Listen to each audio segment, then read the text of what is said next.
con esta materia porque él participó en las reuniones de ISAR, eso fue el año antepasado, ¿no, Wilma? En el 2017, 2017, ¿verdad?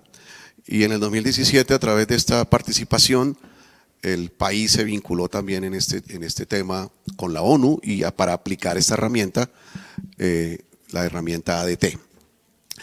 Ya la ADT se ha aplicado 2 veces, el año antepasado se inició, este año se volvió a aplicar, ya el informe se remitió a la UNCTAD acerca de las medidas que ha tomado el país en relación con la infraestructura de la información, pero también en relación con la sostenibilidad.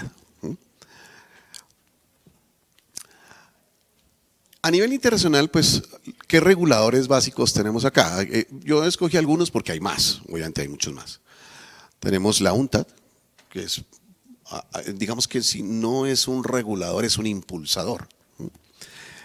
Tenemos el IIR, el International Integrated Report Council, que es el que saca el reporte integrado, las normas de reporte integrado.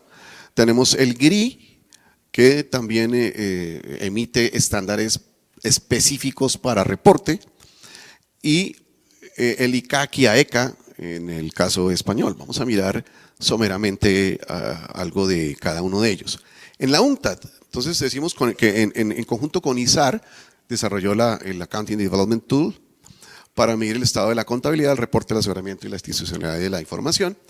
Y hay una guía de indicadores básicos que desarrolló la UNCTAD. Los indicadores centrales, los Global Core Indicators, que son los que definen cuáles serían los elementos básicos que una entidad tiene que evaluar para poder reportar. Ahí tenemos 4 áreas: el área económica, el área social, el área ambiental y el área institucional. Cada uno de esos tiene indicadores. Así que es una guía que se llama la guía de metadatos, que es bien interesante para aplicarla. El IIR también tiene un esquema para reportar.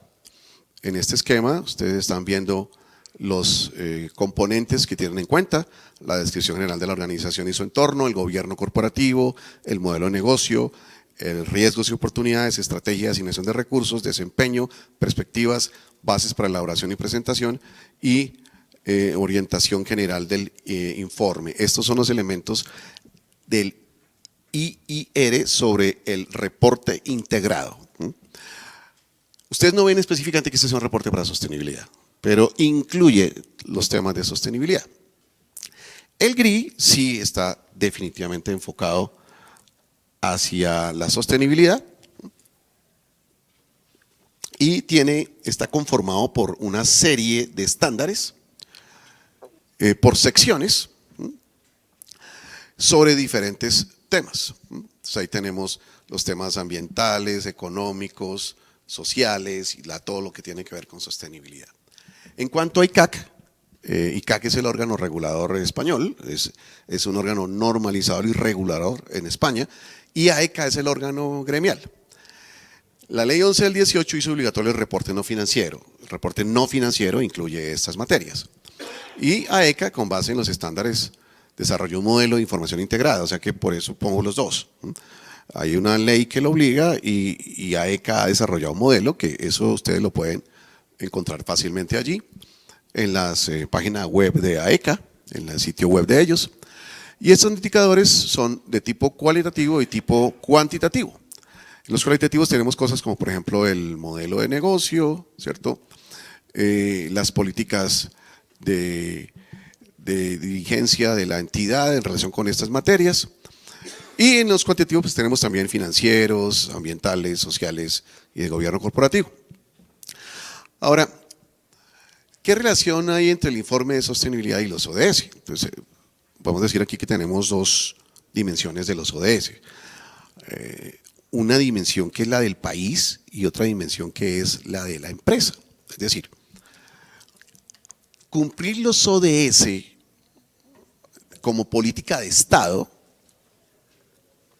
implica pues una serie de medidas a cargo de este comité que les mencioné, donde hay ministerios que responden por cada tema y donde se sacan normas para hacer que se cumplan esas normas en función de eso. Entonces, por ejemplo, el Ministerio de Medio Ambiente saca una serie de circulares y de normas sobre lo que no se puede hacer o sobre limitaciones a diferentes tipos de actividades.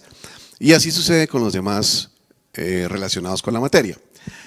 Pero otra cosa es qué tenga que hacer la gente, digámoslo así, y las empresas. Y otra cosa es qué obligación tengan de informar, que eso es diferente, ¿cierto?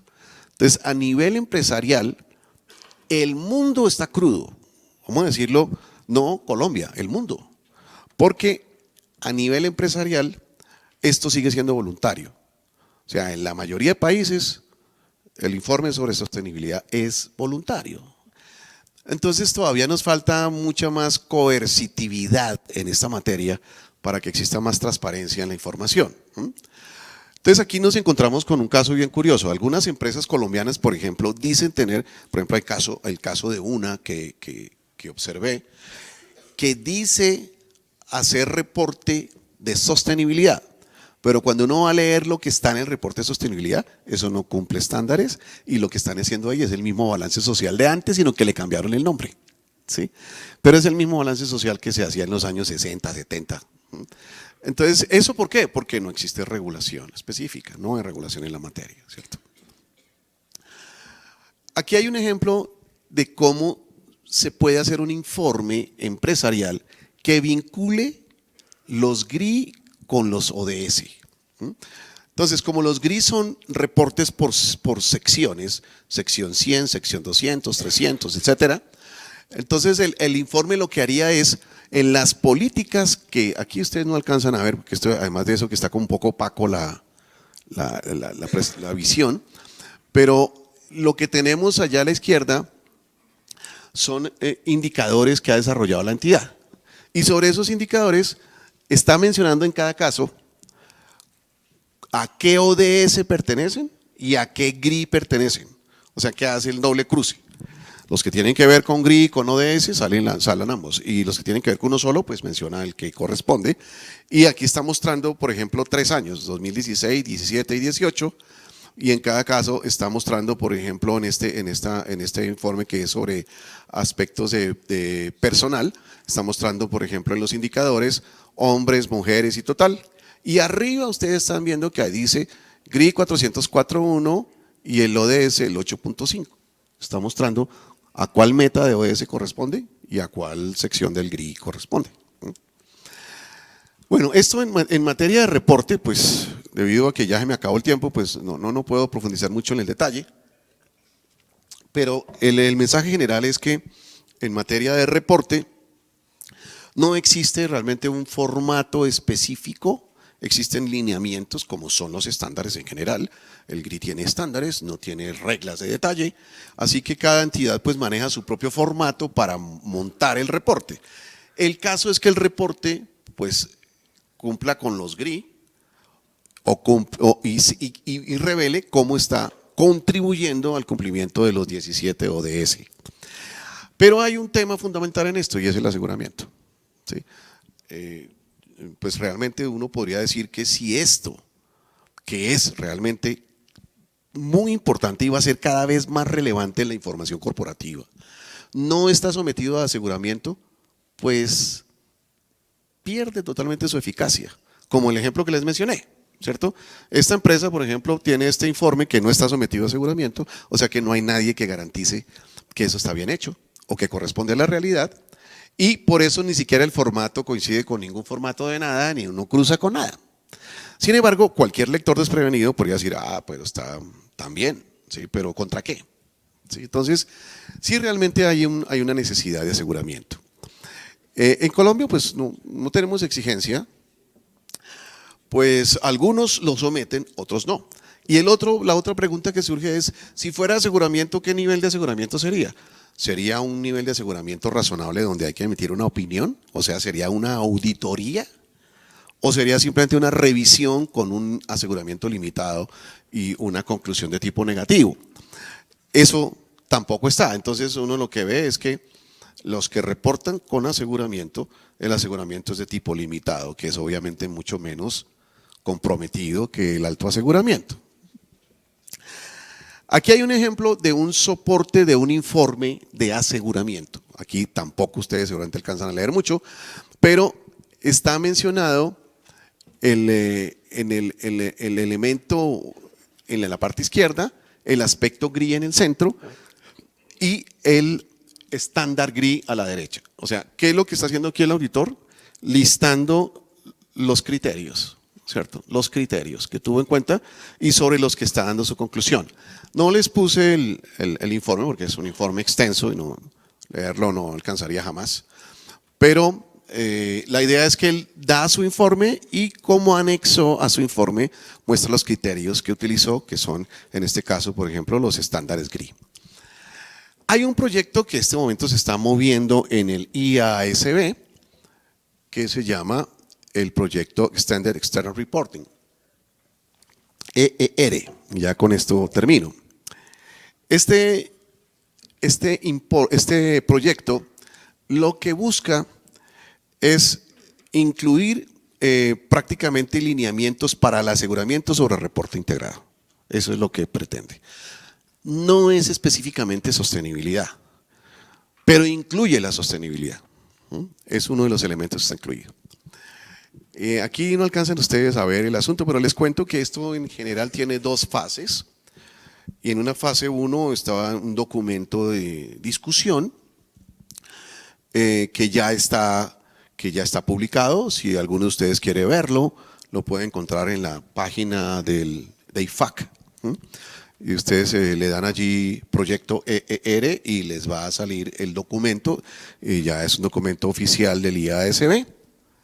Y hay una fase 2 donde se va a terminar todo el contenido de la guía. ¿Y qué es este documento? Este documento es una guía para hacer aseguramiento de reporte integrado usando como referente la ISAE 3000 o la NIEA 3000, que es la norma de aseguramiento no financiero que rige en Colombia, que está en aplicación aquí en Colombia, ya es parte de nuestra normatividad, pero es una guía para cómo hacer aseguramiento de este tema, del tema de reporte integrado y de sostenibilidad, ¿cierto? En esencia, eso es lo que tenemos. Este es el estado de desarrollo, no voy a mirarlo en detalle porque ya el tiempo se me agotó, pero ustedes ven que aquí tienen 13 etapas de todo el proyecto y aquí estoy mencionando en qué estados de avance se encuentra cada una de ellas. Esto con las discusiones que se han sostenido este año y siguen sosteniéndose todavía. La idea es que esta guía esté disponible el año 2020, hacia el finales del segundo semestre, y se hará como parte de prácticamente como un apéndice de la NIEA 3000. Bueno, esto es someramente lo que podía explicarles en un tiempo tan corto. Lastimosamente el tiempo se agotó, pero no sé si queda tiempo para alguna pregunta o alguna inquietud. ¿Y tenemos algún momentico? Bueno, vale. A ver. Bueno, aquí dice, ¿cuáles de las cifras expuestas en su intervención se pueden contemplar como variables no financieras que deban integrarse como información financiera en el contexto de la realidad económica colombiana? Esa es una muy buena pregunta. O sea, ¿qué relación hay entre estas cifras que son no financieras y lo financiero? Digamos que en muchos casos se trata de una información indirecta, pero en otros casos hay de una relación indirecta, pero en otros casos hay una relación directa. Entonces, por ejemplo, cuando estamos hablando de la conformación de los equipos directivos de las entidades, ahí hay una información relacionada con remuneración de esos directivos. Esa remuneración se hace con el fin de ver la equidad de género, porque este es uno de los aspectos de los ODS. Entonces, la promoción de la equidad de género es uno de los objetivos de los ODS. Entonces, ¿qué miraría ahí? Por ejemplo, ¿cuál es la proporción que hay entre las remuneraciones de mujeres y hombres y la conformación de juntas directivas entre mujeres y hombres, por ejemplo? Ese es uno de los elementos. Por supuesto, hay una NIF, que es la NIC 24, que exige unas revelaciones en cuanto a salarios de directivos. O sea que ahí vemos que también hay una revelación que toca a ambos, ¿no? Hay otros que de pronto tengan una relación indirecta, como por ejemplo los gases de efecto invernadero. En los gases de efecto invernadero hay que hacer unas revelaciones, hay una cosa que se llama informe tipo 1, informe tipo 2, porque eso depende del el impacto que tenga la generación de gases de efecto invernadero con las actividades de la entidad, ¿cierto? Por ejemplo, hay unas que generan gases de manera directa, otras generan gases a través del consumo de servicios o de bienes que generan gases, ¿sí? Por ejemplo, por decir algo, si uno toma un avión, los ejecutivos que toman el avión, pues ellos no están generando directamente los gases, pero el avión sí. Y usar ese servicio genera contaminación. Entonces, ese tipo de reporte, por ejemplo, incluye datos que algunos son tomados de la contabilidad y otros no, porque son totalmente técnicos. O sea que por eso es que la tendencia en reportes es lo que mencionamos como el reporte integrado, porque es una forma de poder ver el cuadro completo de lo que es financiero y no financiero. Como ustedes ven, pues esto obviamente tiene un grado de detalle muy grande y lo que digo es que aquí el tema del aseguramiento, por ejemplo, en el caso colombiano y también universalmente, es un tema de los contadores públicos y lo que implica esto es que la contaduría pública tendrá que evolucionar mucho para poder asumir estas materias y además de eso tendrá que soportarse cada vez más en expertos en materias específicas, como por ejemplo ingenieros ambientales, que uno no se imaginaba antes que un contador fuera a usar eso, pero ahora tendrá que usar ese tipo de profesionales. Bueno, no sé si no hay ninguna otra inquietud. Señor, cuénteme.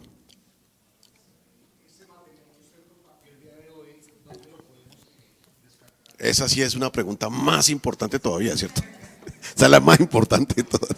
No, eso está en poder del ministerio, no sé si no. Envían al correo. Vale.